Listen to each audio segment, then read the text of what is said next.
Hello guys, welcome back to my channel sports world. আমরা আজকে India বনাম Pakistan match নিয়ে আলোচনা করব।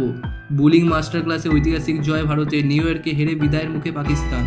আইপিএলের দৌলতে স্কোর বোর্ডে 200 থেকে 250 রানও বর্তমানে টি-20 ক্রিকেটে রীতিমতো সাধারণ ঘটনা হয়ে দাঁড়িয়েছে। দিন কয়েক আগেই ইডেন গার্ডেন্সে 262 করেও হারতে হয়েছিল কলকাতা নাইট রাইডার্সকে। ব্যাটিং সর্বোচ্চ হয়ে ওঠা টি-20-র আসরে এক ভিন্ন স্বাদের ম্যাচ আজ দর্শকদের উপহার দিল নিউ ইয়র্কের Nassau county cricket stadium.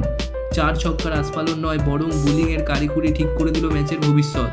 New ইয়র্কের পিচ নিয়ে বিস্তর চর্চা চলছে গত কয়েকদিন ধরে। ভারত পাক ম্যাচেও যথেষ্ট ভূমিকা রাখলো 22 গজ। রান হয়তো উঠল না বেশি, কিন্তু এক জমজমাট ম্যাচ নিঃসন্দেহে উপভোগ করলেন মাঠের 34,000 দর্শকরা। একই সাথে বাড়ির ড্রয়িং রুমে টিভির পর্দায় চোখ রেখেও জমজমাট থ্রিলার উপভোগ করলেন কোটি কোটি ক্রিকেট অনুরাগী।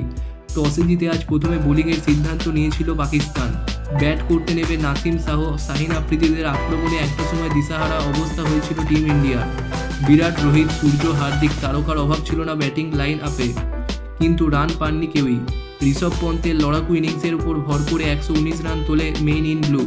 একটা সময় মনে হয়েছিল টি-20 বিশ্বকাপের আসরে ভারতের বিরুদ্ধে দ্বিতীয় জয় বুঝি পেতে চলেছে পাকিস্তান, কিন্তু অন্য ভাবনা ছিল ভারতীয় বোলারদের।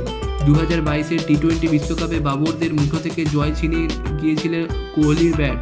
এবার বল হাতে সেই একই ভূমিকা নিলেন বুমরা, পান্ডিয়া, আশদীপরা। 113 রানের বেশি এগোতেই পারল না পাকিস্তান। টানা দ্বিতীয় ম্যাচ হেরে এখন বিদায়ের মুখে পাকিস্তান। তো বন্ধুরা, আলোচনাটি ভালো লাগলে একটি লাইক, শেয়ার ও সাবস্ক্রাইব করে দিতে একদমই ভুলবেন না। কমেন্ট সেকশানে অবশ্যই আপনাদের মূল্যবান মতামতটি জানিয়ে যাবেন। ধন্যবাদ।